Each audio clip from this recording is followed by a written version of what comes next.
सुन लो, आवाज नहीं। Primary metabolite, ध्यान से सुनना आप, आवाज देखो क्या कह रहा है।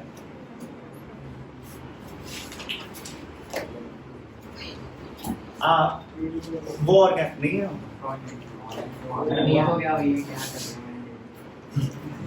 प्राइमरी मेटाबॉलिज्म मैंने बोला था, all the chemical reactions occurring in living organism, चाहे वो एनाबॉलिज्म हो चाहे वो कैटाबॉलिज्म हो, और सब चीजों का सम अप आप क्या बोलते हो? वो मॉलिक्यूल्स जो मेटाबॉलिज्म करते हैं उनको आप क्या बोलते हो? मेटाबोलाइट्स। क्या बोल देते हैं? मेटाबोलाइट्स। आसान है इसमें।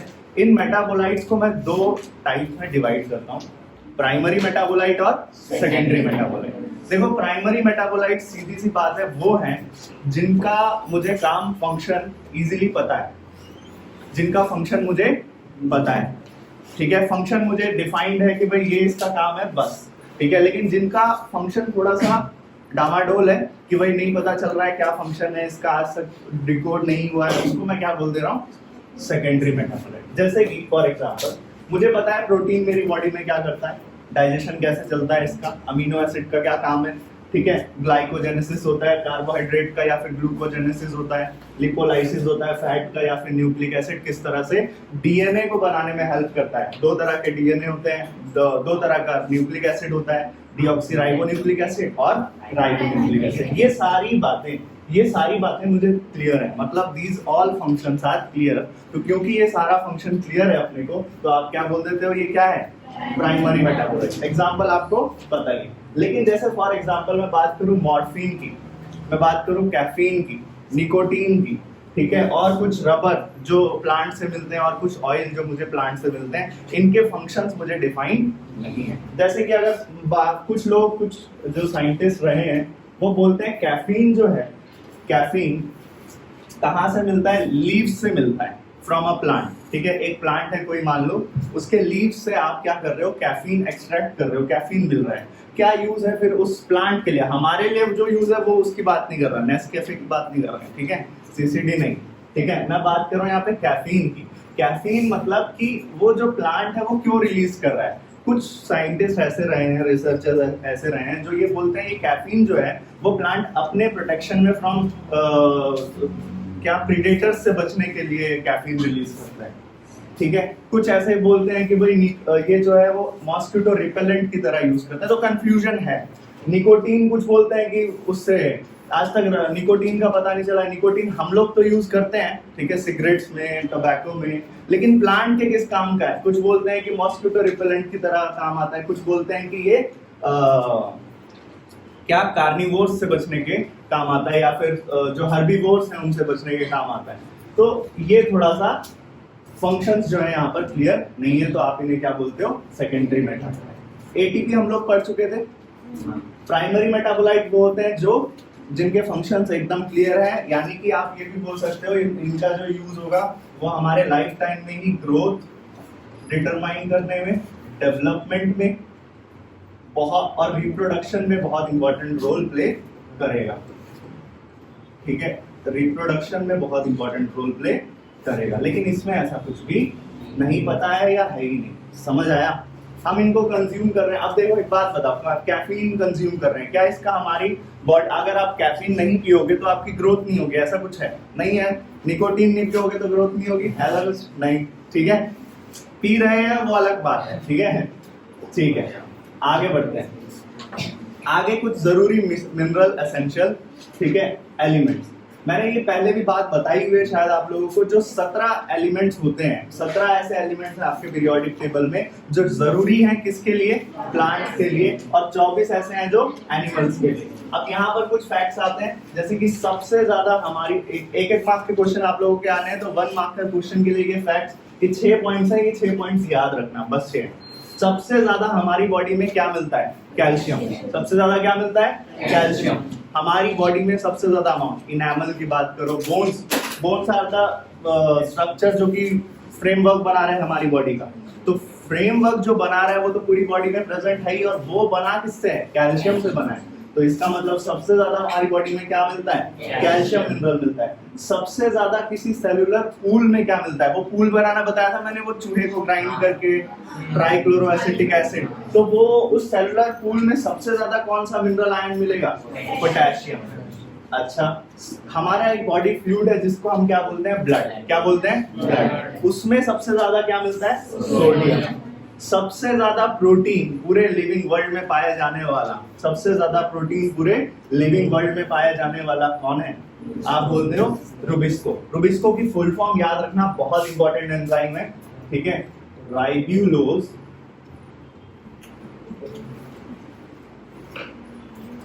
Ribulose 1,5 by this phosphate carboxylase oxygenase, ठीक है? राइबोलोज 1,5 बाइफॉस्फेट कार्बोक्सिलेज ऑक्सीजनेज, ये रुबिस्को की क्या है?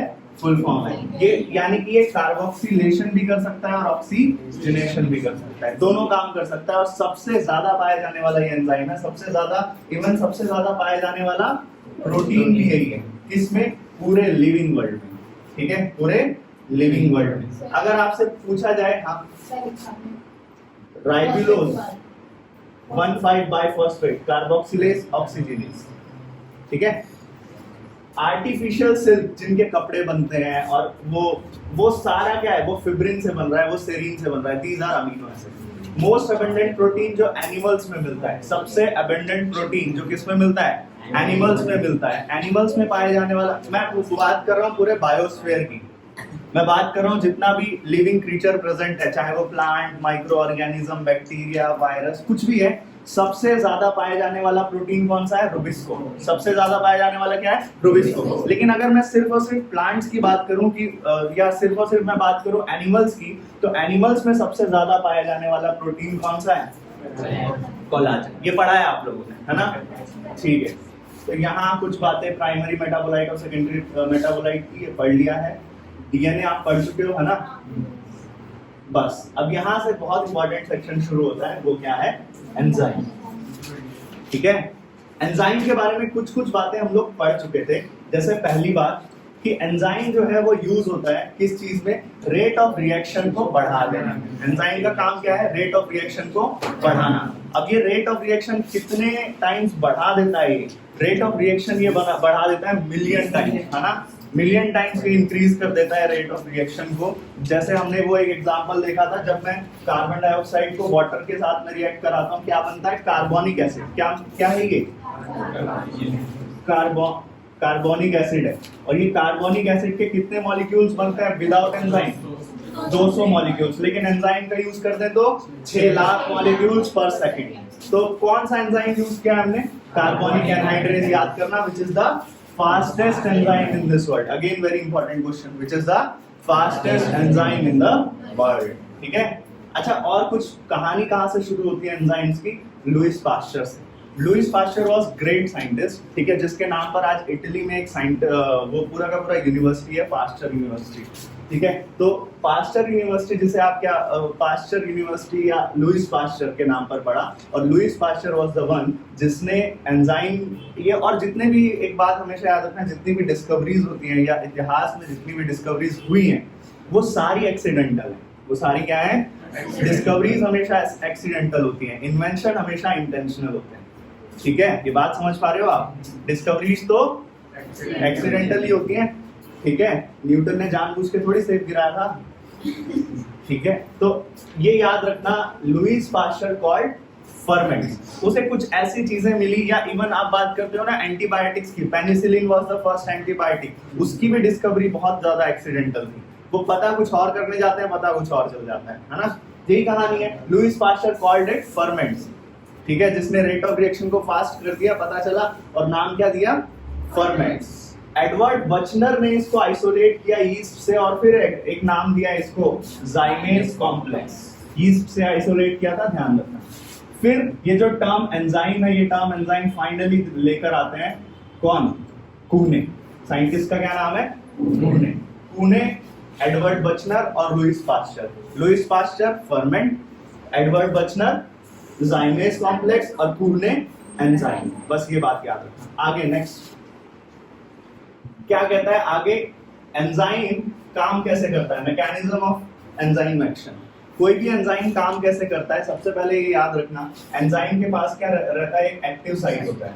ये क्या है एंजाइम का, एक्टिव साइट। एक्टिव साइट वो साइट है जिस पर, ध्यान से सुनो, सीधा बैठो, एक्टिव साइट वो साइट है, सीधा बैठो भाई, एक्टिव साइट वो साइट है जिस पर सबस्ट्रेट आकर फिट हो सकता है। वही जगह जहां पर सबस्ट्रेट आकर फिट हो सकता है उसे आप क्या बोलते हो, active site.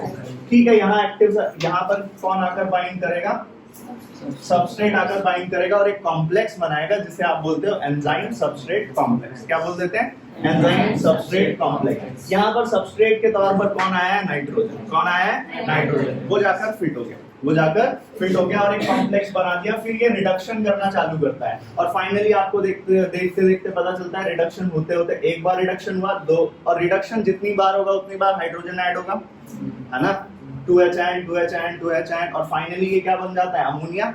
2 molecules of NH3 और 2 molecules of NH3 is the product। जैसे ही प्रोडक्ट बनता है या जैसे ही एंजाइम प्रोडक्ट कॉम्प्लेक्स बनता है, एंजाइम अपने रास्ते, प्रोडक्ट अपने रास्ते। तो यहाँ दिख रहा है आपको, ये है प्रोडक्ट और ये है enzyme. Now this enzyme is again ready for binding with another substrate. किसी दूसरे सबस्ट्रेट से वो जाकर बाइंड हो सकता है, दोबारा रिएक्शन कर सकता है। ये बात यहीं से हम कंटिन्यू करेंगे, लेकिन अभी के लिए बस इतना याद रखो, ठीक है। यहीं से बात कहानी हम दोबारा शुरू करेंगे। मैंने क्या बताया आपको, एंजाइम क्या करता है, रेट ऑफ रिएक्शन को बस फास्ट करता है, ठीक है, और इसके पास एक एक्टिव साइट होती है और एक्टिव साइट पर जब सबस्ट्रेट बाइंड कर जाता है तो उसे बोलते हैं एंजाइम सबस्ट्रेट कॉम्प्लेक्स। फिर वो क्या बन जाता है रिएक्शन होने के बाद, एंजाइम प्रोडक्ट कॉम्प्लेक्स। फिर प्रोडक्ट बनने के बाद प्रोडक्ट अपने रास्ते, एंजाइम। फिर आप देखते हो दूसरा काम जो एंजाइम का है वो क्या है, पहला काम तो है वो रेट ऑफ रिएक्शन को फास्ट कर देता है और दूसरा काम क्या है, एक्टिवेशन एनर्जी को कम कर देता है। आप चाहते हो खुद से कि एक्टिवेशन एनर्जी कम। अब एक्टिवेशन एनर्जी कम कब लगेगी, पहले तो ये समझो एक्टिवेशन एनर्जी होती क्या है। एक्टिवेशन एनर्जी वो एनर्जी है which is required to initiate the reaction. किसी भी रिएक्शन को शुरू करने के लिए जो एनर्जी की जरूरत है उसे आप क्या बोलते हो, किसी भी रिएक्शन को शुरू करने के लिए जिस एनर्जी की जरूरत है उसे आप क्या बोलते हो, activation energy.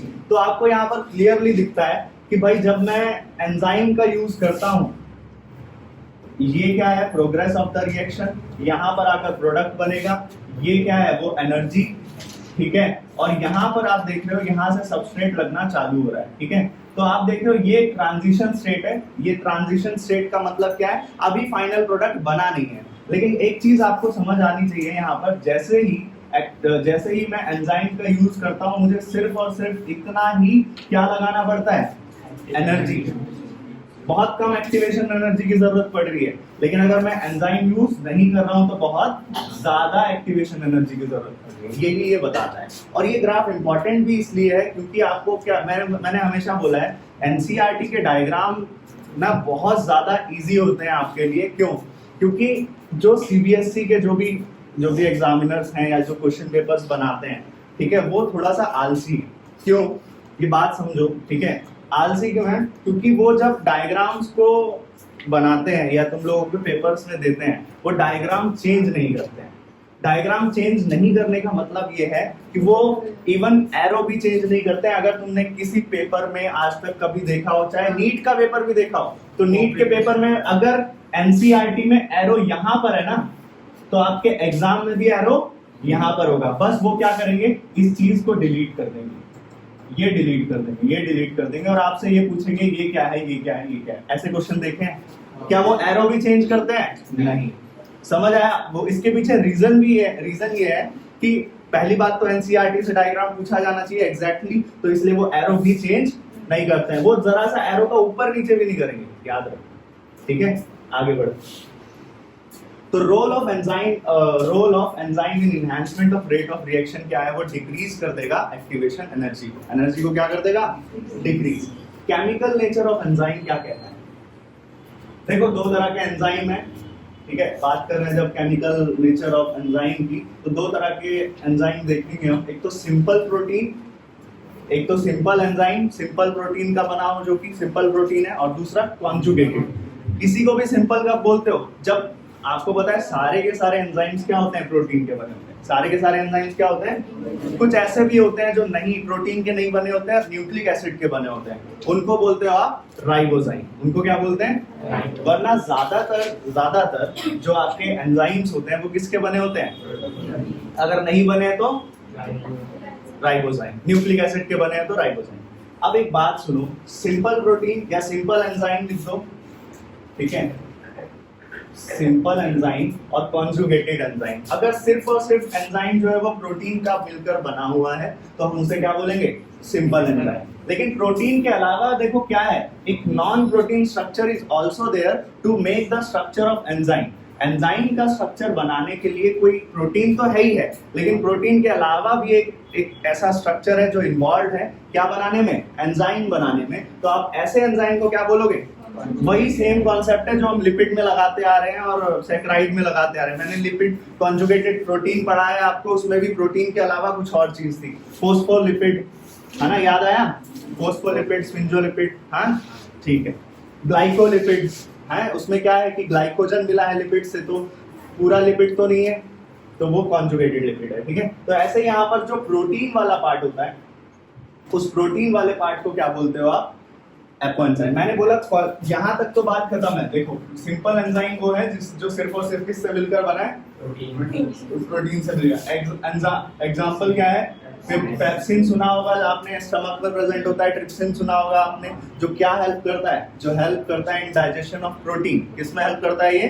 Digestion of protein. लेकिन कॉन्जुगेटेड प्रोटीन याद रखना, इसमें एक प्रोटीन पार्ट भी होगा और एक नॉन प्रोटीन पार्ट भी होगा। जो प्रोटीन पार्ट होगा उसको हम क्या नाम देंगे? Apo enzyme. क्या नाम देंगे? Apo enzyme. इस कॉन्जुगेटेड प्रोटीन में, इस कॉन्जुगेटेड एंजाइम में जो प्रोटीन पार्ट है उसे हम क्या बोलेंगे? जो नॉन प्रोटीन पार्ट है उसे क्या बोलेंगे?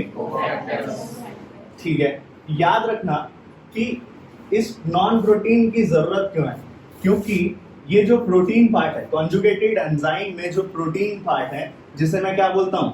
एपो एंजाइम, वो नॉन फंक्शनल है, मतलब किसी भी काम का नहीं है, अनटिल और अनलेस जब तक एक कोफैक्टर मतलब नॉन प्रोटीन पार्ट इससे नहीं जुड़ता। जब एक एपो एंजाइम कोफैक्टर से जुड़ता है, apo enzyme is protein part, cofactor is non protein part. जब एपो एंजाइम इस कोफैक्टर से जुड़ता है तो एक स्ट्रक्चर बनाता है जिसे आप क्या बोलते हो? Hollow enzyme. और ये दोनों मिल के क्या करते हैं? एक फंक्शनल एंजाइम बनाते हैं। समझ आया? क्या बनाते हैं? फंक्शनल एंजाइम बनाते हैं। तो ये अकेला तो किसी काम का ही नहीं है, नॉन फंक्शनल है जब तक ये कोफैक्टर से नहीं जुड़ता है। और जुड़ने के बाद ये दोनों का सम क्या बोलते हो आप इसे? हॉलो एंजाइम, जो कि फंक्शनल होता है। कोफैक्टर को थोड़ा पढ़ना जरूरी है। कोफैक्टर में, कोफैक्टर बना किन चीजों का होता है? कोफैक्टर, पहली बात प्रोटीन तो होगा नहीं, प्रोटीन के अलावा नॉन प्रोटीन कुछ चीजें होंगी, या तो वो ऑर्गेनिक सब्सटेंसेस होगा या फिर वो इनऑर्गेनिक मेटालिक आयन होगा, ठीक है। या तो वो ऑर्गेनिक सब्सटेंसेस का बना होगा या फिर वो इनऑर्गेनिक सब्सटेंसेस का बना होगा। अगर इसमें भी सेपरेशन है तो आप हमेशा बेसिस ऑफ क्लासिफिकेशन करते हो on the basis of something. तो मैं क्या बोल रहा हूँ, जो ऑर्गेनिक सब्सटेंसेस का अगर बना है और वो इजीली एपो एंजाइम से सेपरेट हो सकता है। मैंने बोला ये दो चीजें हैं और दो चीजें मिलके हॉलो एंजाइम बना रही है, यानी कि कोफैक्टर जुड़ा हुआ है किसके साथ में? एपो एंजाइम के साथ में। अगर ये एक ऐसा ऑर्गेनिक सब्सटेंस जो कि एपो एंजाइम से इजीली सेपरेट हो सकता है तो आप उसे क्या बोल दोगे? कोएंजाइम। क्या बोल दोगे? कोएंजाइम। ये समझ आई बात की नहीं? एक ऐसा ऑर्गेनिक सब्सटेंस जो इजीली क्या हो सकता है? सेपरेट हो सकता है। कहां से? उस एपो एंजाइम। लगा तो उस एपो एंजाइम से ही होगा। तो अगर सेपरेट हो सकता है तो क्या बोलोगे? कोएंजाइम। अगर नहीं हो सकता है तो क्या बोल देंगे? Prosthetic group. क्या बोल देंगे? Prosthetic group. और अगर कोई इनऑर्गेनिक मेटालिक आयन है जो यहाँ पर किसकी तरह काम करता है? कोफैक्टर की तरह, तो हम क्या बोलेंगे? उसे एक्टिवेटर बोलेंगे। समझ आई है पूरी कहानी? मैंने बोला एक कॉन्जुगेटेड प्रोटीन, कॉन्जुगेटेड एंजाइम वो एंजाइम है which is made up of protein plus non-protein part. Protein part is non-protein part is जो एपो एंजाइम है वो नॉन फंक्शनल है, वो फंक्शनल तब होगा जब उसमें कौन आकर बाइंड करेगा, कोफैक्टर, और उसे आप क्या बोलोगे, हॉलो एंजाइम। हॉलो एंजाइम जो एक कोफैक्टर है वो ऑर्गेनिक सब्सटेंस का भी मिलकर बना हो सकता है और इनऑर्गेनिक सब्सटेंस का भी मिलकर बना हो सकता है। अगर वो ऑर्गेनिक सब्सटेंस का मिलकर बना है और इजीली सेपरेट हो सकता है किससे, एपो एंजाइम से, तो आप उसे क्या बोलेंगे, कोएंजाइम, और नहीं हो सकता है तो प्रोस्थेटिक ग्रुप, और मेटालिक आयन है तो एक्टिवेटर। याद रहेगा, coenzyme, prosthetic group, activator, hollow enzyme, non hollow enzyme functional, apo enzyme non functional. Site of enzyme action, कि एंजाइम काम कहां पर करता है, ठीक है। देखो इसी बेसिस पर मैंने एंजाइम को डिवाइड कर दिया है अगेन, ठीक है, इसी बेसिस पर मैंने एंजाइम को डिवाइड कर दिया है दोबारा से, कि मान लो अगर वो एंजाइम काम कर रहा है इनसाइड द सेल, तो उस एंजाइम को क्या नाम दे देंगे, इंट्रासेलुलर या फिर एंडोजीनसली एंजाइम। आसान है ये बात। तो अगर बाहर काम कर रहा है तो या एक्स्ट्रासेलुलर, ठीक है। कुछ फैक्ट्स, फास्टेस्ट एंजाइम कौन सा है, याद रखो। स्लोएस्ट कौन सा है, लाइसोजाइम। ये तो हमने देखा था, कार्बोनिक एसिड बनाता है 6 lakh molecule per second, 6 lakh molecule per second. और स्लोएस्ट एंजाइम कौन है, लाइसोजाइम। कहां से रिलीज होता है, this enzyme releases from our ears, ठीक है, टीयर्स, सॉरी, ठीक है, lysozyme releases from our tears, ठीक है। यहाँ पर आप देखते हो लैक्रिमल ग्लैंड प्रेजेंट होता है, और उस लैक्रिमल ग्लैंड में क्या प्रेजेंट होता है, lysozyme, which is bactericidal in nature. ये लाइसोजाइम क्या होता है, बैक्टीरिसाइडल इन नेचर। तो जो भी बैक्टीरिया इधर प्रेजेंट होंगे यहाँ पर, वो क्या हो जाएंगे, किल। समझ आया। तो लार्जेस्ट एंजाइम कौन सा है, कैटालेज। कैटालिटिक रिएक्शन करता है, चीजों को तोड़ता है, ठीक है, जो, और ये ऑब्वियसली कहां पर प्रेजेंट होगा, स्टमक में, और कुछ पेरिऑक्सीजोम में भी प्रेजेंट होता है। स्मॉलेस्ट एंजाइम पेरिऑक्सीडेज, वो भी पेरिऑक्सीजोम में ही प्रेजेंट होगा, ठीक है। आगे सुनो, फैक्टर अफेक्टिंग एंजाइम एक्शन, ये भी थोड़ा सा हमने पढ़ा था। फैक्टर वो कौन कौन से फैक्टर जो एंजाइम को अफेक्ट कर रहे हैं, ठीक है। अभी तक देख लो क्या पढ़ लिया, enzyme primary metabolite, secondary metabolite, ठीक है, इसकी थोड़ी सी हिस्ट्री पढ़ी हम लोगों ने, है ना। और क्या पढ़ा कि भाई कितना रेट ऑफ रिएक्शन फास्ट कर देता है, रेट ऑफ रिएक्शन फास्ट कर देता है ना, रेट ऑफ रिएक्शन इंक्रीजेस है, ठीक है। और फिर एंजाइम का मैकेनिज्म क्या है, किस तरह से काम करता है, किस तरह से वो डिक्रीज कर देता है किसको, एक्टिवेशन एनर्जी को। फिर हमने बोला केमिकल नेचर क्या है, conjugated protein, simple protein, organic substances, inorganic substances. Then we discuss site of enzyme action और factor affecting enzyme action upward, ठीक है। ये थोड़ा सा ध्यान देने वाली बात है, ठीक है, ये थोड़ा सा ध्यान देना इंपॉर्टेंट है। पहली बात टेम्परेचर, पहली बात टेम्परेचर। हर रिएक्शन को होने के लिए, ठीक है, एक ऑप्टिमम टेम्परेचर होने की जरूरत है, ठीक है। और वो टेम्परेचर क्या होता है, वो ऑप्टिमम टेम्परेचर क्या होता है, 25। वो नहीं आता, कैसे आता है, बता कहाँ,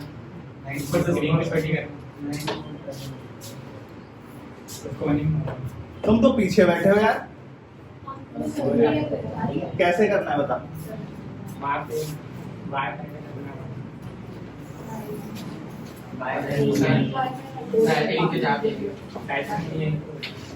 सबसे लास्ट वाला छोड़, नाइट वाला कुछ हुआ, आप बेटर है,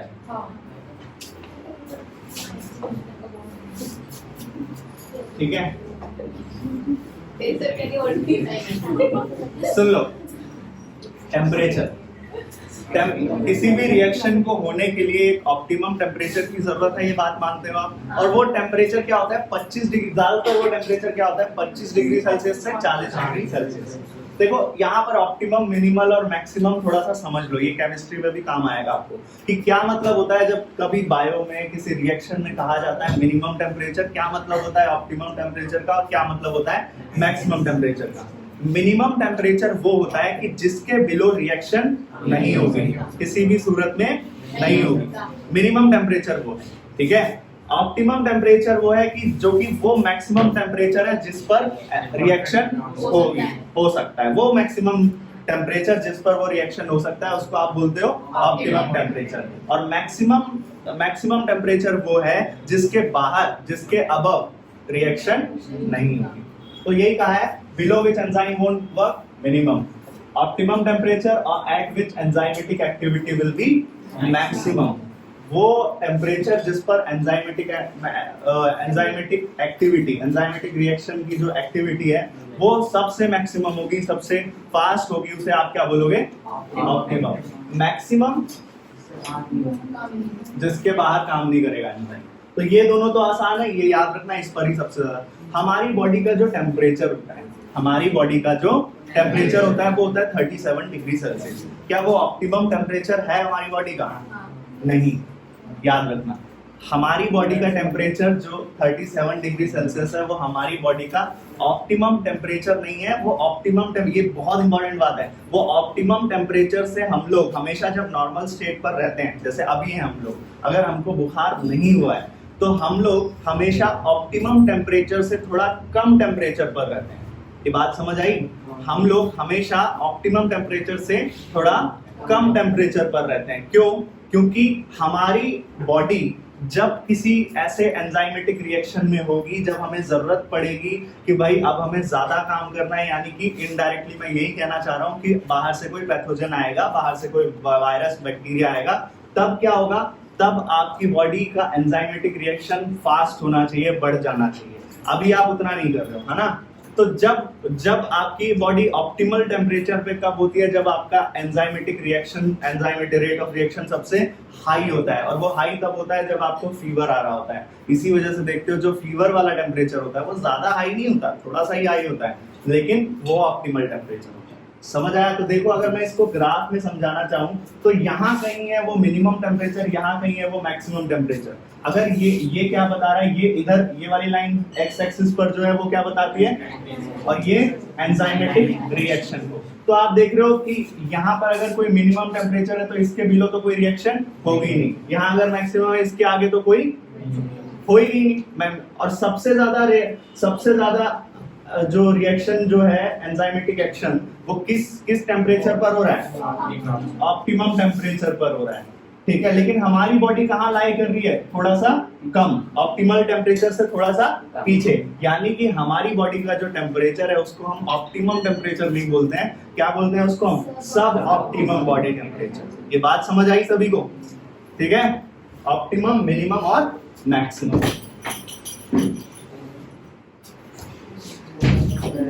कितने बजे आ रहे हो भाई तुम लोग? 10 बजे क्लास में, 11 बजे? बंद करो, अब तो क्लास ही खत्म होने वाली है।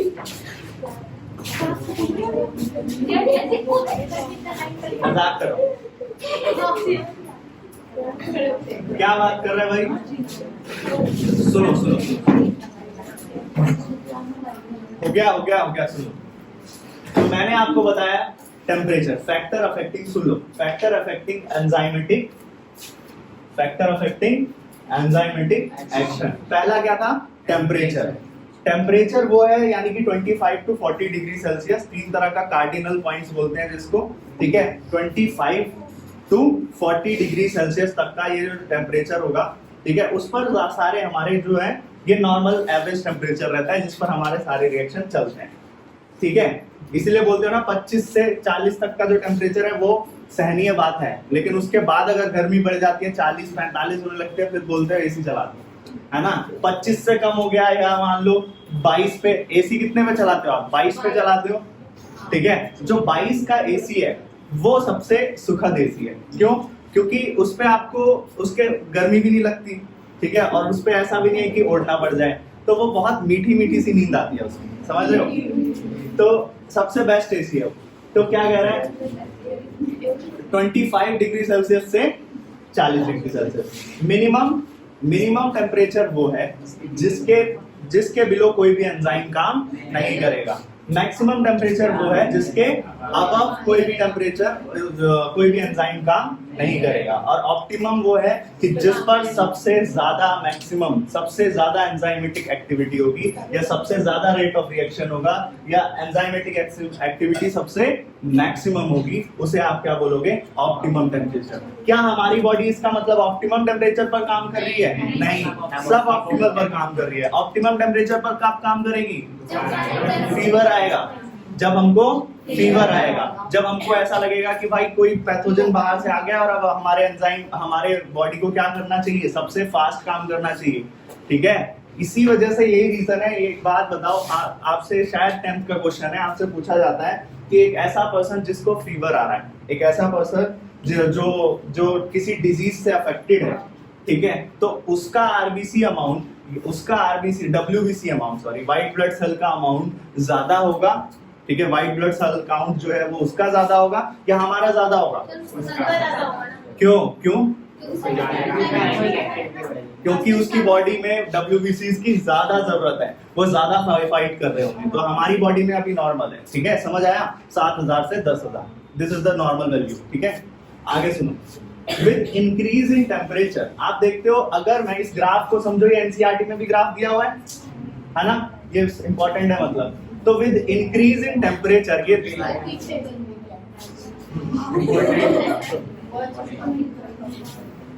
सुनो, देखो, with increase in temperature, temperature के बढ़ने के साथ साथ, आवाज क्यों आ रही है ये?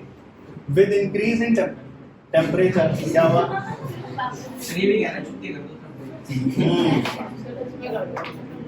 तो पढ़ाए हुए टाइम क्या हुआ है?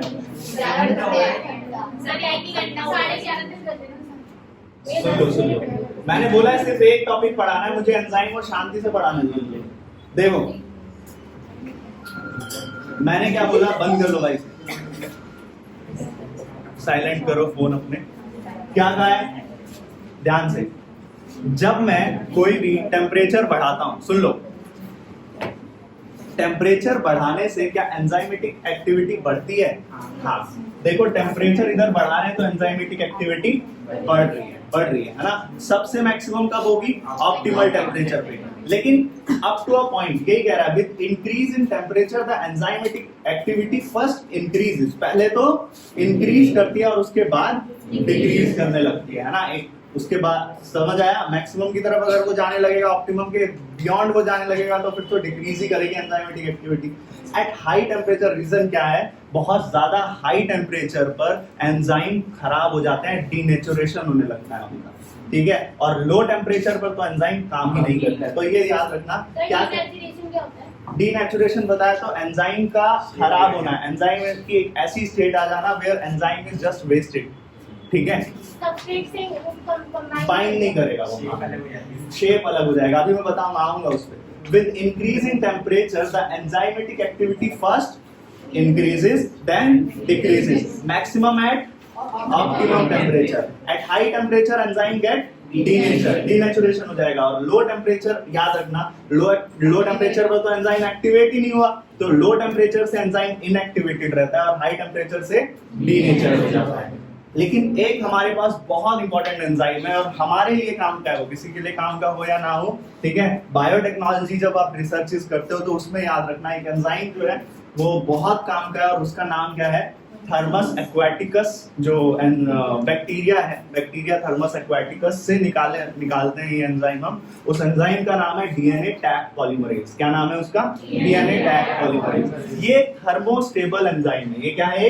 थर्मोस्टेबल एंजाइम है, जो कि क्योंकि आप देखते हो ना कि ऐसा थोड़ी है कि सारे ही रिएक्शन, दुनिया में सारे रिएक्शन 25 डिग्री सेल्सियस से 40 डिग्री सेल्सियस में होते हैं, नहीं है।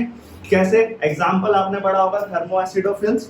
थर्मोएसिडोफिल्स बहुत एडवर्स कंडीशन में सर्वाइव कर सकते हैं, मतलब उनकी बॉडी में जो मेटाबॉलिज्म चल रहा है, उनकी बॉडी में जो मेटाबॉलिक रिएक्शंस चल रहे हैं, वो बहुत हाई टेम्परेचर पे भी चल रहे हैं और बहुत लो टेम्परेचर पे भी चल सकते हैं। हाई टेम्परेचर पे तो चल ही रहे हैं, तो क्या है उनके पास ऐसा? क्या आर्के बैक्टीरिया है? पहली बात तो वो जो कि सरवाइव कर सकते हैं, most harsh condition in this earth में सरवाइव कर सकते हैं। और दूसरी बात ये कि भाई वो ऐसे ऑर्गेनिज्म में के पास कुछ तो ऐसा जरूर होना चाहिए जो उनको एबल बनाता है, जो उनको वल्नरेबल बनाता है कि वो ऐसे हार्श कंडीशन में रह सके। हमने जब रिसर्च की तो हमें मिला कि भाई डीएनए टैग पॉलीमरेज नाम का उनके पास एक थर्मोस्टेबल एंजाइम है। तो ऐसी रिएक्शन जो जिनको मुझे हाई टेम्परेचर पर करवाना है, आपको पता है सारे एंजाइम हाई टेम्परेचर पर क्या हो जाते हैं, डिनेचुरेशन, और लो टेम्परेचर पर इनएक्टिवेट। तो अगर मुझे कोई हाई टेम्परेचर पर रिएक्शन करवानी है, पीसीआर जैसे करवाना है फॉर एग्जांपल, ठीक है, पीसीआर हमेशा हाई टेम्परेचर पर होता है। पीसीआर पॉलीमरेज चेन रिएक्शन, आपकी बॉडी में अगर कोई छोटे से छोटा माइक्रोब भी प्रेजेंट होगा वो पीसीआर से पता चल जाता है। कोविड का जो टेस्ट है उसका नाम क्या है, आरटीपीसीआर, ठीक है। आरटीपीसीआर मतलब reverse transcription polymerase chain reaction. तो वो भी किस पर सिचुएटेड है, वो भी इसी पर है, यानी कि वो भी बहुत हाई टेम्परेचर पर हो रहा है। तो उस हाई टेम्परेचर पर एंजाइम तो डीनेचर हो जाएंगे, तो इसीलिए मुझे इस एंजाइम का यूज करना पड़ेगा, इसलिए ये बहुत इंपॉर्टेंट है मेरे लिए। समझ आया? तो कह रहा है कि थर्मस एक्वाटिकस से ये आइसोलेट किया जाता है, और नाम क्या है, डीएनए टैग पॉलीमरेज। एंजाइम हमने पढ़ लिया टेम्परेचर के बारे में। Now we are discussing pH. PH जैसे आपको पता चला भाई एक ऑप्टिमम पीएच की जरूरत, टेम्परेचर की जरूरत होती है, वैसे ही ऑप्टिमल पीएच की भी जरूरत होती है। जैसे फॉर एग्जांपल सलाइवरी अमाइलेज जो है वो एंजाइम हमारे सलाइवा में प्रेजेंट होता है। सलाइवरी अमाइलेज आपको पता है जब हम डाइजेशन की बात करते हैं, तो डाइजेशन की जब हम बात करते हैं तो primary organ in our body which is associated with digestion कौन है, स्टमक।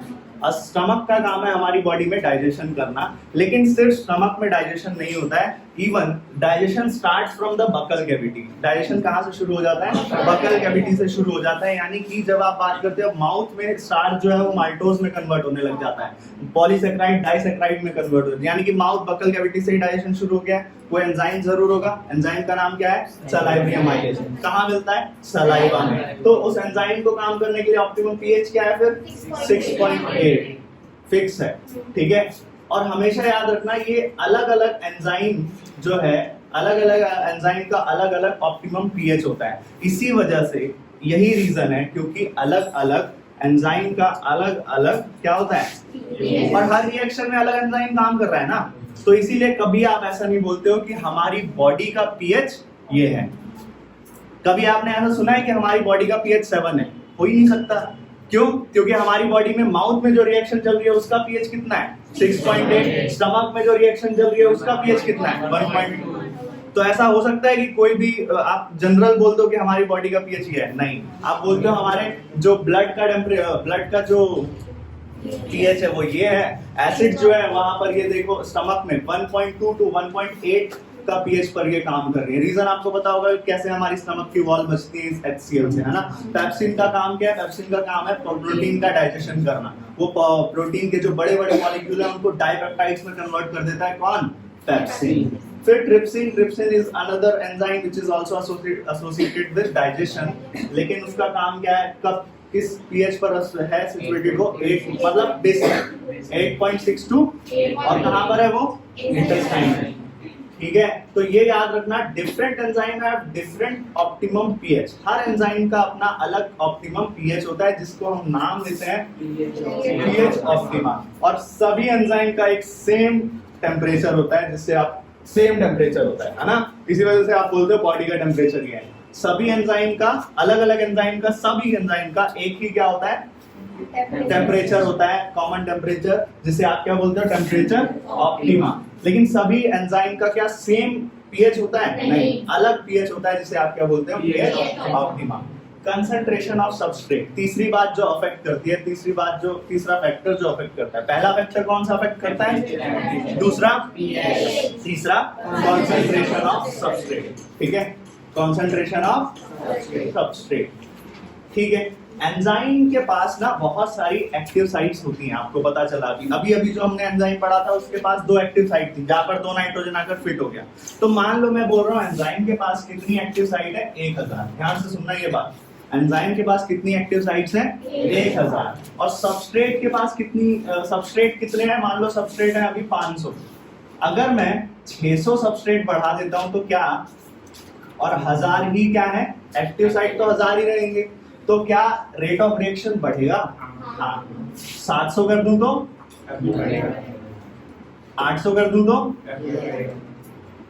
मैंने 1100 कर दिया, एक्टिव साइट तो 1000 ही है, समझ आया? एक्टिव साइट तो 1000 ही है और मैंने सबस्ट्रेट का अमाउंट बढ़ाते, यानी कि कोई ना कोई ऐसा टर्म आता है कि जैसे सबस्ट्रेट का कॉन्सेंट्रेशन, ये वाली बात देखो, सबस्ट्रेट का कॉन्सेंट्रेशन बढ़ाने से एंजाइमेटिक रिएक्शन एक्शन क्या होता है? इंक्रीज। क्या इंक्रीज हो रहा है? सबस्ट्रेट बढ़ाने से क्या एंजाइमेटिक एक्शन हो रहा है? बढ़ रहा है? बढ़ रहा है, लेकिन अप टू अ पॉइंट। इसके बाद तो चीजें क्या हो गई हैं? Stable, constant. इसके बाद जो चीजें कांस्टेंट हो गई हैं, इस बात पर थोड़ा सा ध्यान दो, ठीक है? इस पर कह रहा है कि यहां पर आने पर यहां से तो इंक्रीज हो रहा है, ये यहां से तो क्या हो रहा है? इंक्रीज हो रहा है, लेकिन इसके बियॉन्ड जो है आप बढ़ाते जाओ, कोई फर्क नहीं पड़ेगा। क्यों? क्योंकि ये एक सिचुएशन, ये एक पोजीशन एक्वायर कर चुका है, अटेन कर चुका है, जिसे आप क्या बोलते हो? जिसे आप बोलते हो मैक्सिमम वेलोसिटी। क्या बोलते हैं? Maximum velocity. Maximum velocity attain, जिसके बियॉन्ड तो अब एक्टिव साइट ही खत्म हो गए। अब एक्टिव साइट ही अगर खत्म हो गया तो फिर कहाँ ही वो सबस्ट्रेट आकर बाइंड करेगा एंजाइम से, समझ आ रहा है? तो क्या कह रहा है अब? इसे बोलते हो आप क्या? Maximum velocity. तो मैक्सिमम वेलोसिटी रीच करने के बाद जो एंजाइमेटिक एक्शन है वो स्टेबल हो जाता है। और इसका एक और बात, इसका जो हाफ पॉइंट है, इसका जो हाफ पॉइंट है, जैसे ये देखो, आएगा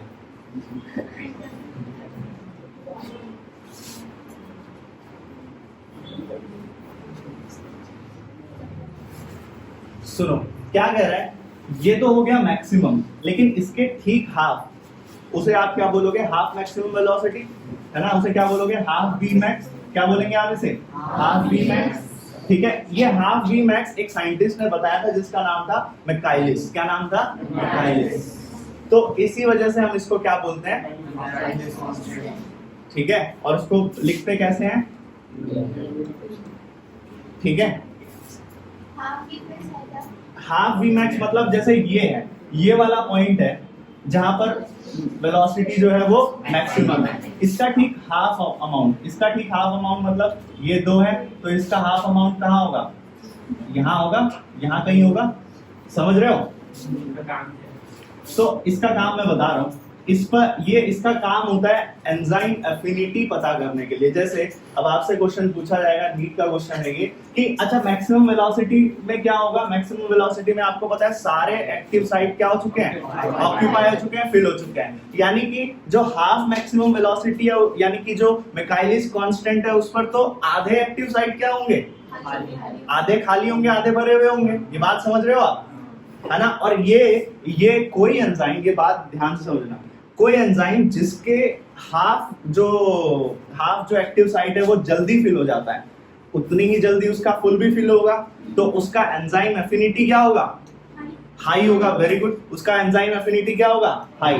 जितनी जल्दी उसका हाफ वो रीच करेगा, उतनी ही जल्दी वो फुल भी रीच करेगा ना। तो जितनी जल्दी उसका हाफ वी मैक्स यानी कि मैकाइलिस कांस्टेंट जितना उसका क्या होगा? कम। जितना मैकाइलिस कांस्टेंट उसका क्या होगा? कम, उसकी एफिनिटी उतनी ही ज्यादा। यानी कि ये बात समझो, क्या कह रहा है? विच, आपसे क्वेश्चन पूछता है अगर which enzyme has higher affinity, आप बोलोगे लोअर द मैकाइलिस कांस्टेंट। जितना कम उसका मैकाइलिस कांस्टेंट होगा, उतनी हाई उसकी क्या होगी? Enzyme affinity. जैसे आप क्या बोल रहे हो, ये एफिनिटी का क्या मतलब है? एफिनिटी की सीधी सी डेफिनेशन बताता है कि attraction of that substrate molecule towards the enzyme active site. उस एंजाइम एक्टिव साइट पर बाइंड करने की जो एफिनिटी है, तो यानी कि देखो एक एंजाइम है A और एक एंजाइम है B, यही है। एक एंजाइम है A और एक एंजाइम है B। अरे नोट कर लेना भाई, अभी समझ लो। एक एंजाइम है A और एक एंजाइम है B। एंजाइम A का जो मैक्सिमम पॉइंट है जिस पर सारे एक्टिव साइट फिल हो जाते हैं, वो यहाँ है ना? और एंजाइम B जो है वो ये है, तो इसका मैक्सिमम पॉइंट क्या है? यहाँ है। समझ आई बात? इसका हाफ कहाँ है? यहाँ है। और इसका हाफ कहाँ है? यहाँ है। आप मुझे बताओ किसकी एफिनिटी ज्यादा होगी, A की या B की? B की। क्यों? क्योंकि उसका मैकाइलिस कांस्टेंट कम है। जिसका मैकाइलिस कांस्टेंट कम होता है उसकी एफिनिटी ज्यादा होती है। ये बात समझ आया? बढ़े आगे? नहीं? देख लो, सुनो सुनो सुनो, अब क्या होता है, कुछ एंजाइम के दुश्मन, ठीक है, जिनको क्या बोलते हो आप, इनहिबिटर। बस थोड़ी सी वैसे तुम्हारी क्लास छूट गई, ठीक है, जाओगे तब तक। 15 मिनट और सुन लो क्या कह रहा है, इनहिबिशन ऑफ एंजाइमेटिक एक्शन। क्या, अब देखो क्या होता है, बहुत आसान सी बात है, कुछ ऐसे मॉलिक्यूल्स होते हैं जो बिल्कुल सबस्ट्रेट की तरह दिखाई देते हैं, यानी कि जिनका स्ट्रक्चर क्या है, बिल्कुल सबस्ट्रेट की तरह है। वो स्ट्रक्चर, जिनका स्ट्रक्चर अब ये बिल्कुल सबस्ट्रेट की तरह है, they can easily fill the active site. वो एक्टिव साइट को क्या कर सकते हैं, फिल कर सकते हैं। और ये बात याद रखना, अगर एक्टिव साइट फिल हो गई है तो सबस्ट्रेट कहाँ बाइंड होगा। जैसे फॉर एग्जांपल यहाँ पर दो जगह है, ये एंजाइम है, यहाँ पर दो जगह है, सबस्ट्रेट भी फिट हो सकता है यहाँ पर और इनहिबिटर भी फिट हो सकता है। यहाँ आकर फिट हो गया कौन, इनहिबिटर, यहाँ आकर कौन फिट हो गया, क्या प्रोडक्ट बनेगा या नहीं बनेगा, बनेगा, लेकिन कितना परसेंट हो जाएगा, 50% तो एंजाइम गया ना, समझ आया। तो क्या रेट ऑफ रिएक्शन, जो प्रोडक्टिविटी है वो डिक्रीज हुई, कितनी डिक्रीज हुई, 50%, डिक्रीज बाय 50%। बात यहाँ खत्म नहीं हुई है, ध्यान से सुनो। अब क्या होगा, ये सबस्ट्रेट जो होता है वो टेम्परेरी साइट होता है, आपको पता चला अभी वो। अब मैंने जहां कहानी छोड़ी थी याद है, मैंने बोला था एंजाइम मैकेनिज्म एक्शन, जो जहां छोड़ा था मैंने, एक्टिव साइट होती है, वहीं से कहानी शुरू हो रही है। मैंने बोला सबस्ट्रेट तो बाइंड कर गया, एंजाइम सबस्ट्रेट कॉम्प्लेक्स बना देगा, उसके बाद एंजाइम प्रोडक्ट कॉम्प्लेक्स बना देगा, फिर प्रोडक्ट अपने रास्ते और एंजाइम अपने रास्ते। क्योंकि अब इसका मतलब जो सबस्ट्रेट है वो एक टेम्परेरी चीज है, वो हट जाएगी प्रोडक्ट बनने के बाद। लेकिन इनहिबिटर टेम्परेरी नहीं है, इनहिबिटर से तो कोई प्रोडक्ट ही नहीं बन रहा, और इनहिबिटर से जब कोई प्रोडक्ट ही नहीं बनेगा तो इनहिबिटर तो लगा ही रहेगा, किससे, एंजाइम से। हाफ हो ही चुकी है पहली। अब क्या होगा, मान लो इसके पास 4 एक्टिव साइट थे, एक एंजाइम जिसके पास 4 एक्टिव साइट थे, जिसमें क्या होगा, दो जगह कौन बाइंड करेगा और 2 जगह कौन बाइंड करेगा, तो इसकी प्रोडक्टिविटी कितनी हो गई, फिर दो जगह तो इनहिबिटर, वो तो परमानेंट साइट है ना। अब 2 ही एक्टिव साइट बची है उसके पास, जिसमें से भी 50%, यानी कि एक जगह कौन बाइंड करेगा, सबस्ट्रेट, और एक जगह कौन बाइंड करेगा, इनहिबिटर। फिर 50% घटेगा, यानी कि अब एंजाइमेटिक एक्शन का जो 25 रह गई, इस तरह से वो घटती रहती है। समझ आया, ठीक है। तो क्या कह रहा है कि सबस्ट्रेट जो है वो एंजाइम सबस्ट्रेट कॉम्प्लेक्स बनाता है, जो कि एक टेम्परेरी साइट है, और इनहिबिटर एंजाइम इनहिबिटर कॉम्प्लेक्स बनाता है, जो कि एक परमानेंट साइट है, and it is blocked for permanent, हमेशा। जैसे एग्जांपल देखो, सबस्ट्रेट इनहिबिटर, जैसे देखो एक रिएक्शन है जिसमें फ्यूमरेट बनता है, सक्सिनेट जो है वो यहाँ पर सबस्ट्रेट है, और मेलेनेट जो है वो यहाँ पर इनहिबिटर है, ठीक है। और वो क्या कर देता है, इस रिएक्शन को खत्म करने के लिए रिस्पॉन्सिबल है, जहां पर एंजाइम कौन है, सक्सिनेट डिहाइड्रोजिनेज। अगेन एक एग्जांपल आपको पता चलता है इसी का, जहां पर पैरा अमीनो बेंजोइक एसिड वो क्या बना रहा है, फोलिक एसिड बना रहा है। ये याद रखना, क्या बना रहा है, फोलिक एसिड बनाता है। ये बहुत इंपॉर्टेंट है, सुनो, यहां से आपको पता चलेगा हम दवाई खाते क्यों, बहुत इंपॉर्टेंट चीज है कि, और इकोनॉमिक इंपॉर्टेंस आपको पता ही, ठीक है। पैरा अमीनो बेंजोइक एसिड, ठीक है, जो बैक्टीरियाज में प्रेजेंट है, वो कन्वर्ट होता है किसमें, फोलिक एसिड में।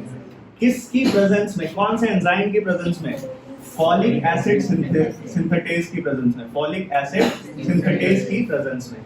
फॉलिक एसिड करता क्या है, फॉलिक एसिड बैक्टीरियाज की ग्रोथ, जो बैक्टीरिया जो पैथोजन होते हैं उनकी नॉर्मल ग्रोथ, उनके रिप्रोडक्शन के लिए रिस्पॉन्सिबल है, ठीक है। तो अगर मेरी बॉडी में कोई बैक्टीरिया इन्वेड कर गया है, अगर मेरी बॉडी में कोई किसी तरह का बैक्टीरिया आ गया है, मैं क्या चाहूंगा, उसका फॉलिक एसिड बने या ना बने, ना बने, ताकि उसकी नॉर्मल ग्रोथ और रिप्रोडक्शन ना हो।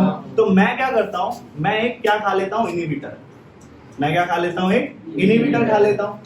अगर मैं एक ऐसा इनहिबिटर खा लूंगा तो उसका एंजाइमेटिक रिएक्शन क्या होने लगेगा, कम क्यों होगा, पहली बार जब मैं वो 3 दवाई देता है ना आपको, पहले बोलता है भाई शाम को खाना, ठीक है, फिर बोलेगा सुबह खाना, फिर दोपहर में, ऐसा कुछ बोलता है, 3 डोज देगा गुड़िया से बना के, हाँ ठीक है, हाँ वही, ठीक है। तो पहली बार में क्या होगा, सुनो, पैरा अमीनो बेंजोइक एसिड जो फॉलिक एसिड बनाता है, in the presence of folic acid synthetase, क्या होता है, ये नॉर्मल ग्रोथ और रिप्रोडक्शन के लिए रिस्पॉन्सिबल होता है। लेकिन मैंने क्या खा लिया, सल्फा ड्रग्स, मैंने क्या खा लिया, सल्फा ड्रग्स, जहां जहां फोलिक एसिड सिंथेटेज के साथ किसको बाइंड करना चाहिए था, पैरा अमीनो बेंजोइक। सबस्ट्रेट कौन है, ये है ना, सबस्ट्रेट तो ये है, पैरा अमीनो बेंजोइक एसिड को बाइंड करना चाहिए था, तभी तो फोलिक एसिड बनेगा। लेकिन मैंने क्या खाया, सल्फा ड्रग्स, वो बाइंड कर जाएगा किससे, फोलिक एसिड सिंथेटेज से। तो इससे क्या होगा, reduce 50% growth of body bacteria in our body. फिर मैं खाऊंगा तो 25% रह जाएगा। लेकिन आप पहली दवाई के बाद खाते कहाँ, समझ आया, पहली बार में तो फीवर ठीक हो जाता है ना, फिर धीरे धीरे कम होता है, फिर वो बढ़ने लग जाएगा, फिर दिक्कत है। समझ आया, तो याद रखना, that's how antibiotics in our body works. इस तरह से हमारी बॉडी में एंटीबायोटिक्स क्या करते हैं, काम करते हैं। ठीक है, क्या कह रहा है, जो इनिबिशन है, इनिबिशन, अरे आवाज नहीं, इनिबिशन जो है एंजाइमेटिक एक्शन का, वो टाइप्स में डिवाइडेड है। पहला कॉम्पिटिटिव इनिबिशन, आपको यहाँ पर दिख रहा है एक तरह का कॉम्पिटिशन है, किसके बीच में, सबस्ट्रेट और इनिबिटर के बीच में। 50% से क्या होती जा रही है, डिक्रीज हो जा रही है। क्या डिक्रीज हो रही है, एंजाइम की एक्टिविटी डिक्रीज हो रही है। फिर नेक्स्ट क्या बोल रहा है, ये जो रिएक्शन है ये रिवर्सिबल है। Competitive inhibition is a reversible mechanism. ठीक है, आप क्या कर सकते हो, अगर आपकी कोई बहुत इंपॉर्टेंट रिएक्शन है और वहां कोई, मान लो कोई बहुत इंपॉर्टेंट रिएक्शन चल रही है और वहां पर आप नहीं चाहते कि रेट ऑफ रिएक्शन 50% से घटती जाए, तो आप क्या कर सकते हो, सबस्ट्रेट का अमाउंट बढ़ा दो। क्या कर दो, सबस्ट्रेट का अमाउंट बढ़ा दो, बात वही रिवर्सिबल आ जाएगी ना। अगर मान लो कंपटीशन है, कंपटीशन में कोई चीज ज्यादा है तो वो ज्यादा डोमिनेंट हो जाएगी ना, समझ आया। तो आप क्या कर सकते हो, इसको सबस्ट्रेट को बढ़ा सकते हो। लेकिन ये जो नॉन कॉम्पिटिटिव इनिबिशन है वो इरिवर्सिबल है। ध्यान से सुनना, यहाँ पर मैंने एक्टिव साइट के साथ में कोई छेड़छाड़ नहीं की थी, यहाँ पर होगी। ये जो नॉन कॉम्पिटिटिव इनिबिशन है, यहाँ पर देखो, ये एंजाइम है और ये सबस्ट्रेट है और ये इनिबिटर है। क्या यहाँ पर आपको लग रहा है सबस्ट्रेट तो बाइंड कर जाएगा, क्या इनिबिटर इसके एक्टिव साइट पे बाइंड कर सकता है, नहीं। तो क्या सबस्ट्रेट का ये कंपटीशन हुआ, क्या इनिबिटर और सबस्ट्रेट में कोई कंपटीशन है, नहीं। तो जब इनिबिटर बाइंड ही नहीं कर पा रहा एक्टिव साइट पर, एंजाइम के एक्टिव साइट पे, तो इनिबिटर कहाँ बाइंड करेगा, इनिबिटर जाकर बाइंड करेगा यहाँ सरफेस पे। इनिबिटर जाकर कहाँ बाइंड कर गया, सरफेस पे। इनिबिटर कहाँ बाइंड कर गया, सरफेस पे। Enzyme undergoes conformational changes. जैसे ही एंजाइम, अब एक्टिव साइट पे तो बाइंड किया नहीं, तो एंजाइम में कुछ चेंजेस आने लगेंगे। एंजाइम में जैसे ही कुछ चेंजेस आने लगेंगे, आप देखोगे इसके एक्टिव साइट का जो शेप है वो चेंज हो गया। अब एक्टिव साइट का जो शेप चेंज हुआ, क्या आप सबस्ट्रेट भी बाइंड कर पाएगा इससे, सबस्ट्रेट भी बाइंड नहीं कर पाएगा। और इसका कोई रिवर्सिबल तरीका है, नहीं। आप सबस्ट्रेट बढ़ा दो तो क्या ये रिएक्शन होने लग जाएगी, नहीं। वहां सबस्ट्रेट बढ़ा दो तो रिएक्शन होने लग जाएगी, हाँ। लेकिन ये क्या है, ये तो अब तो ना तो वो इनिबिटर के काम करा, ना ही सबस्ट्रेट के काम करा। ठीक है, तो यहाँ पर कोई भी प्रोडक्ट का, वहां पर क्या हो रहा था, आप देख रहे थे 50%, 25%, 12.5%, इस तरह से रेट ऑफ रिएक्शन क्या हो रही थी, डिक्रीज हो रही थी। यहाँ तो खत्म, 0। ठीक है, सुनो, टाटा बाय। ये कर रहा है काम, है ना, ये कर रहा है काम। सुन लो, साइनाइड बाइंड्स टू द, अच्छा ये इसका कोई एग्जांपल है क्या, हाँ हमने उसमें पढ़ा था कि भाई कॉम्पिटिटिव इनिबिशन में एग्जांपल पढ़ा था। एक तो पढ़ा था ये वाला सक्सिनेट वाला और दूसरा पढ़ा था ये सल्फा ड्रग्स वाला, याद है। यहाँ पर कोई example, cyanide binds to the, ये बहुत इंपॉर्टेंट एग्जांपल है, सुनो, एप्लीकेशंस बहुत इंपॉर्टेंट है। साइनाइड जो है वो साइटोक्रोम ऑक्सीडेज के साथ बाइंड कर जाता है, और साइनाइड क्या है, एक तरह का इनिबिटर है। ठीक है, होता क्या है कि, और साइनाइड जब, याद रखना, साइटोक्रोम ऑक्सीडेज एक एंजाइम है, उसका काम क्या है, सेलुलर रेस्पिरेशन में हेल्प करता है। जो भी एरोबिक रेस्पिरेशन होती है हमारी बॉडी में, जो भी सेलुलर रेस्पिरेशन मतलब क्या, सेल की रेस्पिरेशन। तो सेल जब रेस्पिरेशन कर रहा है, उस रेस्पिरेशन में कौन इन्वॉल्व है, एक एंजाइम, बहुत इंपॉर्टेंट एंजाइम, जिसका नाम क्या है, cytochrome oxidase, which plays a very important role in cellular respiration. लेकिन जैसे ही साइनाइड आ जाएगा, इसलिए बोलते हैं साइनाइड खाने से, साइनाइड एक ऐसा जहर है जिसका टेस्ट आज तक कोई बता ही नहीं पाया। रीजन बताने लायक रहेगा नहीं, खाते ही मर जाएगा, समझ आया। ठीक है, disclaimer, not for home use. ठीक है, साइनाइड सुन लो, ये चूहे मारने की दवा नहीं है भाई, सुन लो। ठीक है, जो चूहे मारने की दवाई खा लेते हैं फ्रस्ट्रेशन में, वो एक ब्लैकमेल होता है, वो मरते भी नहीं है, ठीक है, समझ आया। और वो एक बहुत खराब स्टेट है, बेइज्जती वाली। जैसे एक बात, या तो मर जाओ, ठीक है, अगर नहीं मर रहे तो बेइज्जती है, ठीक है। सुनो, हाँ या तो जहर खाओ ना, खाओ तो अरे वो जानबूझ के खाते हैं, उनको मरना है नहीं, ठीक है। सुनो, साइनाइड क्या कह रहा है भाई, सुनो, साइनाइड। तो साइनाइड जो है वो साइटोक्रोम ऑक्सीडेज पर जाकर बाइंड कर जाएगा। साइटोक्रोम ऑक्सीडेज का काम क्या था, सेलुलर रेस्पिरेशन करना। अगर साइनाइड ही बाइंड कर गया तो ये कॉन्फॉर्मेशनल चेंजेस होने लगेंगी, सबस्ट्रेट को बाइंड करेगा नहीं, बॉडी में सेलुलर रेस्पिरेशन ही नहीं होगा, सेल रेस्पिरेशन स्टॉप हो जाएगी, cell activity, cell respiration stop हो गई तो सेल की एक्टिविटी भी क्या हो गई, स्टॉप, और cyanide result into instant death. समझ आया, इसी वजह से साइनाइड की वजह से इंस्टेंट डेथ हो जाती है। अच्छा, एक और बात सुनना, पेनिसिलिन भी इवन, पेनिसिलिन याद रखो, वॉर फ्रंट जब चल रहा था, वर्ल्ड वॉर 2 की कहानी है ये कब की कहानी है, वर्ल्ड वॉर 2। वर्ल्ड वॉर 2 के टाइम पर Alexander Fleming was the one who discovered the first antibiotic in this world, इस पूरे वर्ल्ड में, penicillin, from a bacteria that is Penicillium notatum. Penicillium notatum, penicillin भी एक तरह का नॉन कॉम्पिटिटिव इनहिबिटर है जो एकदम खत्म कर देता है किसको, उस एंजाइम को जो हमारी बॉडी में वर्क कर रहा था for the cell growth and cell wall formation of bacteria. तो अब क्या होगा, penicillin is non competitive inhibitor of enzyme required for cell wall और cell wall formation in bacteria, that is why penicillin is antibiotic. Important है, ठीक है, okay. एक और तरह का इनहिबिशन है, पहला इनहिबिशन क्या पढ़ा था, कॉम्पिटिटिव इनहिबिशन, ठीक है, जिसमें 50% से रिड्यूस हो रहा था। दूसरा क्या पढ़ा, एकदम खत्म, नॉन कॉम्पिटिटिव। और तीसरा क्या है, फीडबैक मैकेनिज्म। तीसरा क्या है, एलोस्टेरिक इनहिबिशन या फीडबैक मैकेनिज्म। जैसे फॉर एग्जांपल, जब हम ग्लाइकोलिसिस पढ़ेंगे, हमारी बॉडी में हम लोग क्या करते हैं, जो भी खाना खाते हैं वो धीरे धीरे डाइल्यूट होने के बाद ग्लूकोज में कन्वर्ट होने लगता है।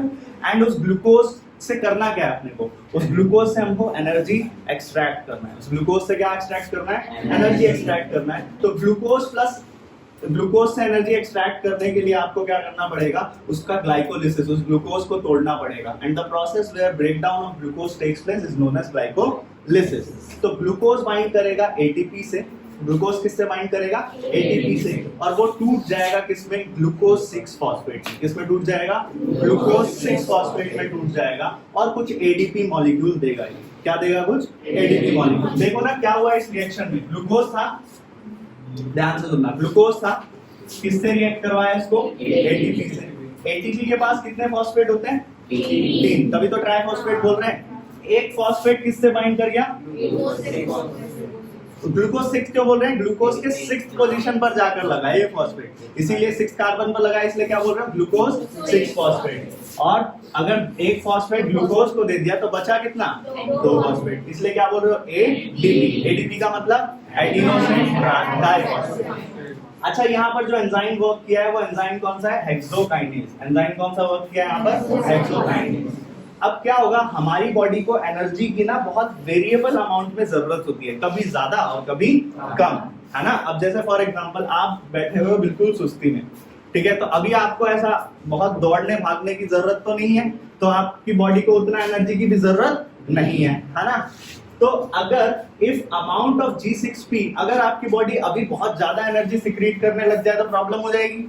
तो अगर amount of G6P is high in your body, G6P मतलब ग्लूकोज 6 फॉस्फेट, तो अगर हमारी बॉडी में G6P का अमाउंट ज्यादा होने लग जाता है तो higher concentration of this substrate stimulate the enzyme to decrease its activity. वो बोलता है भाई डिक्रीज करो इस एक्टिविटी को, और जब डिक्रीज करने की बात आती है इस मैकेनिज्म, इस फीडबैक मैकेनिज्म को क्या बोलते हो आप, नेगेटिव फीडबैक। ऐसा कभी ऐसा भी हो सकता है कि हमारी बॉडी में ग्लूकोज 6 फॉस्फेट का अमाउंट क्या है, कम, तो फिर मैसेज क्या भेजा जाएगा, बढ़ा, इंक्रीज। तो उसे क्या बोलोगे, बढ़ाने वाली बात पॉजिटिव, घटाने वाली बात नेगेटिव। समझ आया।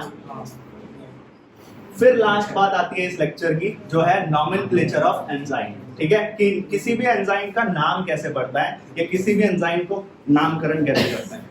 देखो ये पुरानी बात है, बस 5 मिनट सुन लो, सुन लो बस 5 मिनट, ठीक है। क्या कह रहा है, नॉमेनक्लेचर ऑफ एंजाइम, सफिक्स सब आप देखते हो कि हम बहुत पुराना तरीका है, ये ट्रेडिशनल तरीका है, एंशिएंट तरीका है, जहां पर हम एंजाइम का नाम कैसे पता लगाते हैं कि लास्ट में एंजाइम के एंड में अगर एज लगाए मतलब वो क्या है, एंजाइम है। जैसे फॉर एग्जांपल माल्टोज एक अगर डाइसैक्राइड है तो माल्टेज क्या है, उसको उस पर एक्ट करने वाला एंजाइम। देखो सुक्रोज पे सुक्रेज, तो ये एज लग जाए तो वो क्या है, एंजाइम। और भी तरीके हैं on the basis of source. For example pineapple is the source. अगर और पाइनएप्पल क्या है, पाइनएप्पल एक ऐसी फैमिली से आता है जिसको बोलते हैं ब्रोमेलेसी। क्या बोलते हैं, ब्रोमेलेसी। वहां से एक एंजाइम आ रहा है तो उसका नाम हम सोर्स के नाम पर रखना चाहते हैं, तो नाम क्या रख दिया हमने, ब्रोमेलिन या ब्रोमेलिन। ठीक है। अगेन पपाया से हमने कोई एंजाइम एक्सट्रैक्ट किया है तो हमने क्या नाम रख दिया, पैपेन। समझ आया, पैपेन। अच्छा अब ये पुराने तरीके थे, ये सब क्या थे, आवाज मत करो, ठीक है, ये पुराने तरीके थे। अब जो नया तरीका है, हम एंजाइम का नाम किस तरह पर रखते हैं, कैसे रखते हैं, कैसे नॉमेनक्लेचर करते हैं, दो वर्ड्स। ठीक है, हम क्या करते हैं, we have to split the word. ठीक है, तो हम दो वर्ड्स रखते हैं। फर्स्ट वर्ड जो होता है जिसमें वो सबस्ट्रेट होता है, आपको पता है, और दूसरा वर्ड क्या होता है, रिएक्शन। जैसे फॉर एग्जांपल एक एंजाइम का एग्जांपल देखो, पाइरुवेट डी कार्बोक्सिलेज। पाइरुवेट इसका मतलब क्या है, सबस्ट्रेट, और डी कार्बोक्सिलेज क्यों बोल रहे हैं, क्योंकि ये क्या करता होगा, डी कार्बोक्सिलेशन करता होगा, कार्बन डाइऑक्साइड हटा देता होगा। समझ आया, ठीक है। तो ये सब काम करता कौन है, एक यूनियन है, इंटरनेशनल यूनियन है जिसका नाम है international union of biochemistry, IUB। ठीक है, उसने कुछ दो बातें दी हैं, कुछ नाम दिए हैं और कुछ नंबर दिए हैं। जिस नंबर की मैं बात कर रहा हूँ, जिसके हिसाब से आप नॉमेनक्लेचर करते हो, दुनिया में जितने भी एंजाइम है ना, उनको इन्होंने कुछ नंबर दिए हैं। ठीक है, क्या दिए, नंबर दिए हैं, और उस नंबर को क्या बोला जाता है, एंजाइम कमीशन नंबर। क्या बोला जाता है, एंजाइम कमीशन नंबर। ये कितने तरह, जितने भी एंजाइम है पूरे वर्ल्ड में, जितने भी एंजाइम है पूरे वर्ल्ड में, उनको उन्होंने कितने ग्रुप में डिवाइड कर दिया है, 6 ग्रुप। जैसे enzyme commission 1, enzyme commission 2, enzyme commission 3, enzyme commission 4, enzyme commission 5, enzyme commission 6। Enzyme commission 1 में कौन कौन से एंजाइम आते हैं, ऑक्सीडो रिडक्टेज, जो ऑक्सीडेशन भी कर सके और रिडक्शन भी कर सके। ट्रांसफर अगर कुछ कर रहा है फंक्शनल ग्रुप में तो आप बोलोगे ट्रांसफरेज। हाइड्रोलेज मतलब पानी, ठीक है, ठीक है, और लाइएज मतलब क्या करेगा, बॉन्ड्स ब्रेक करेगा। आइसोमरेज आइसोमराइजेशन, और लाइगेज क्या करेगा, चीजों को जोड़ेगा। तो ये 6 टाइप के 6 ग्रुप्स में आपने एंजाइम को क्या कर दिया है, डिवाइड कर दिया। ध्यान रखना लास्ट पार्ट, ठीक है, लास्ट पार्ट क्या कह रहा है, इनएक्टिव एंजाइम। एंजाइम जो है वो नहीं, ये नहीं है, हम यहां से पढ़ रहे हैं।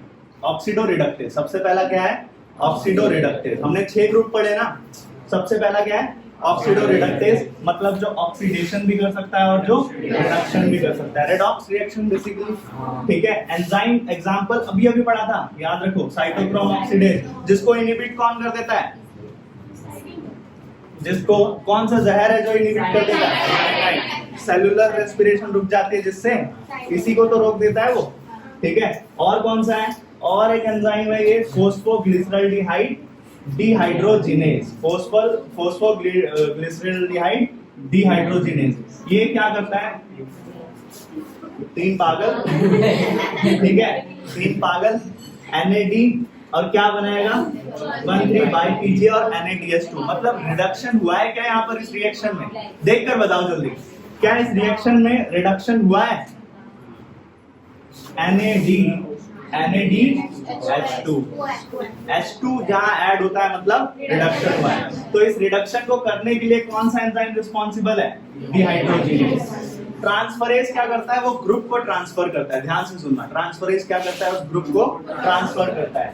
ग्लूटामेट पाइरुवेट ट्रांसअमीनेज, ध्यान से देखना, ग्लूटामेट पाइरुवेट ट्रांसअमीनेज, बोलो glutamate pyruvate transaminase, glutamic acid plus pyruvate. ठीक है, अब ग्लूटामिक एसिड के पास एक अमाइन ग्रुप है, ग्लूटामिक एसिड के पास क्या है, अमाइन ग्रुप है। वो अमाइन ग्रुप यानी कि अमीनो एसिड किसको दे देगा, तभी तो ट्रांसफर बोलोगे आप। और एज रिजल्ट ये ग्लूटामिक एसिड तो क्या बन गया, एलानीन, और ये क्या हो गया, अल्फा कीटो ग्लूटामिक। क्या हो गया, अल्फा कीटो। ये इस एंजाइम, इसमें इस पूरी रिएक्शन में किस एंजाइम ने वर्क किया है, ग्लूटामेट पाइरुवेट ट्रांसअमीनेज। किस एंजाइम ने वर्क किया है, ग्लूटामेट पाइरुवेट ट्रांसअमीनेज। हाइड्रोलेज, हाइड्रोलेज क्या करता है, हमारे सारे डाइजेस्टिव एंजाइम जितने भी होते हैं वो आप क्या करते हो, आप बोलते हो कि if you have eaten enough amount of food, अगर आपने एक अच्छा खासा अमाउंट ऑफ फूड खाया है, you should have some amount of water to digest the food, है ना। आपको उस फूड को डाइजेस्ट करने के लिए किसकी जरूरत है, वाटर की जरूरत है। उस वाटर की जरूरत क्यों है, ताकि वो फूड का डाइजेशन हो जाए, और फूड के डाइजेशन में वाटर का क्या काम है, हाइड्रोलेज का काम है। जितने भी आपके डाइजेस्टिव एंजाइम होते हैं वो सारे हाइड्रोलेज होते हैं, वो सारे काम कब करेंगे, बाय एडिशन ऑफ वाटर। तो इसका मतलब वाटर तो आपको लेना पड़ेगा ना। तो स्टार्च जो है वो कन्वर्ट होगा किसमें, डाइजेशन के बाद माल्टोज में, आइसोमाल्टोज में, लिमिट डेक्सट्रिन्स में, in the presence of enzyme amylase, salivary amylase for example, या स्टमक में अमाइलेज प्रेजेंट है उसकी प्रेजेंस में। लेकिन कब काम करेगा, पानी को लाने के बाद, by addition of water. Lyases they also break the bond, वहां पर भी बॉन्ड्स ब्रेक हो रहे थे, कैटालिटिक रिएक्शन था, वहां पर भी बॉन्ड्स ब्रेक हो रहे थे, कैटालिटिक रिएक्शन था, यहां पर भी बॉन्ड्स ब्रेक होंगे, कैटालिटिक रिएक्शन है, लेकिन वहां एडिशन ऑफ वाटर था। क्या यहाँ पर एडिशन ऑफ वाटर था हाइड्रोलेज में, हाँ, यहाँ पर एडिशन ऑफ वाटर है नहीं। यही फर्क है लाइज में और यही फर्क है हाइड्रोलेज, लाइज और हाइड्रोलेज में यही फर्क है। जैसे यहाँ पर देखो फ्रक्टोज 1,6 बाइफॉस्फेट, फ्रक्टोज 1,6 बाइफॉस्फेट लिखा हुआ है विदाउट ठीक है, ठीक है। फ्रक्टोज 1,6 बाइफॉस्फेट क्या बनाएगा, 3 पागल और ढप,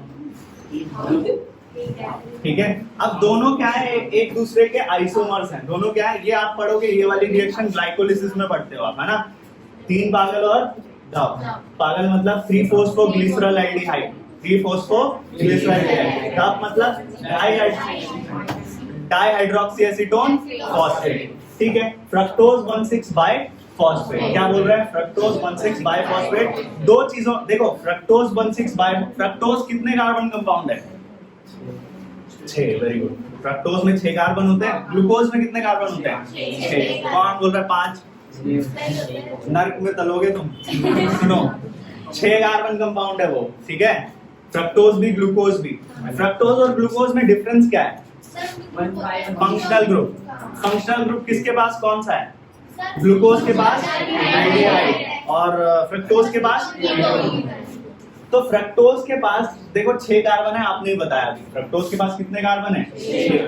वो क्या कर रहा है, एल्डोज की प्रेजेंस में ब्रेक डाउन कर रहा है बॉन्ड्स को, और वो टूट चुका है 3 कार्बन कंपोनेंट में, है ना। पहला 3 कार्बन कंपोनेंट 3 पागल, 3-फॉस्फोग्लिसरॉल्डिहाइड, ठीक है, पूरा नाम भी याद रखो, 3-फॉस्फोग्लिसरॉल्डिहाइड, और 3 धप, धप मतलब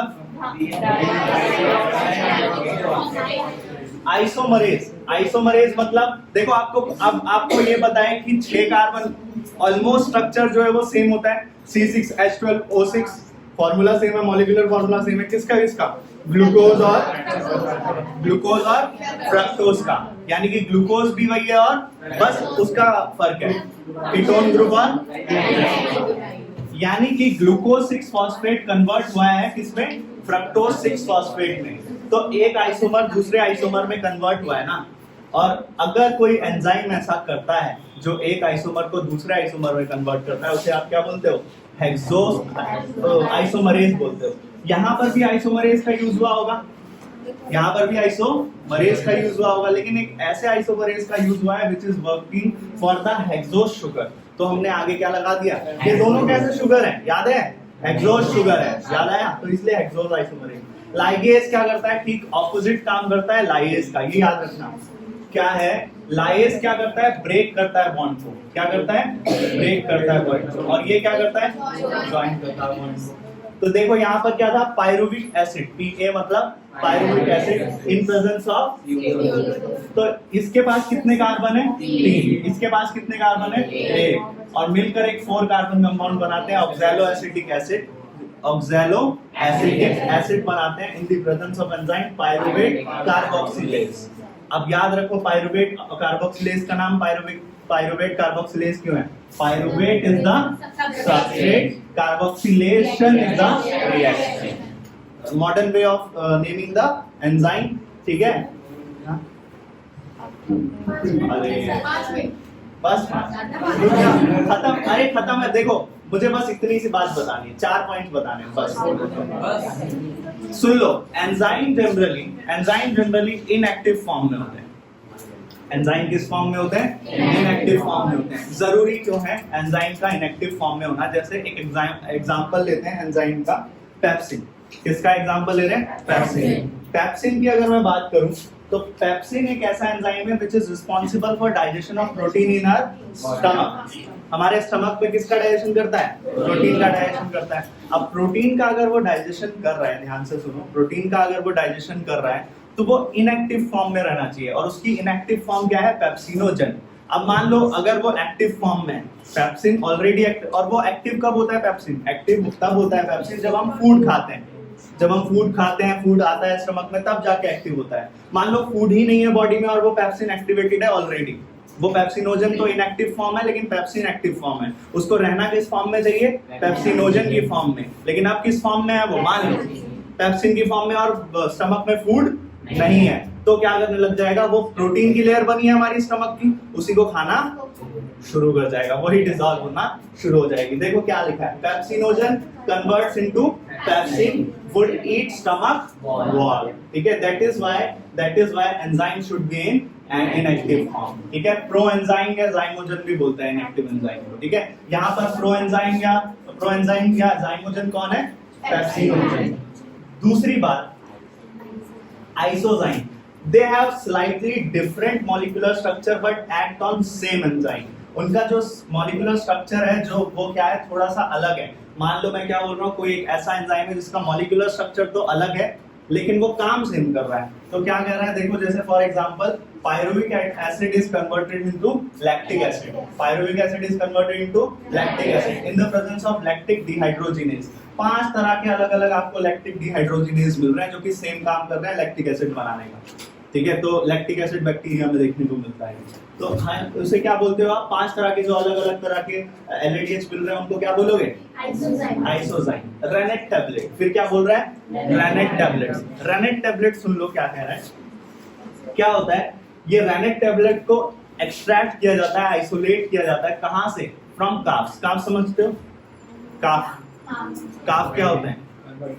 अरे कार्बोहाइड्रेट। काफ बछड़े, गाय के जो बछड़े होते हैं उनको क्या बोलते हैं? काफ बोलते हैं। तो ये काफ से एक्सट्रैक्ट किया जाता है क्या?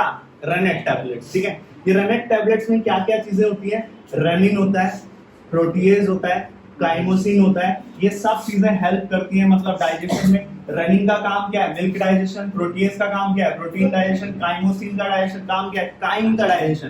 Crime is the food which is present in your intestine. या स्टमक में जो फूड प्रेजेंट है उसको काइम बोलते हैं, तो उसका डाइजेशन करेगा। यानी कि, और ये तीनों का जो कॉम्बिनेशन है उसको क्या बोलते हो आप? रेनेट। और ये कहां से एक्सट्रैक्ट मिल रहा है? काफ में। और इसका यूज करते हो आप कमर्शियली चीज मेकिंग में। ठीक है, पनीर बनाने में आप इस रेनेट टैबलेट्स का यूज करते हैं। जितने भी बड़ी इंडस्ट्रीज है जो पनीर बनाती हैं, चीज बनाती हैं, वो रेनेट टैबलेट्स का यूज करती हैं। ठीक है, last point is turnover number.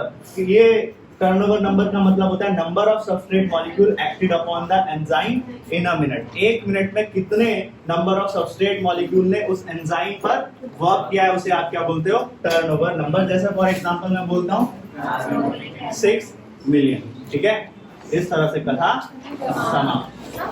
पूरा एंजाइम पढ़ लिया हमने। ठीक है, तुम्हें वैसे ही जाना नहीं था। Bye.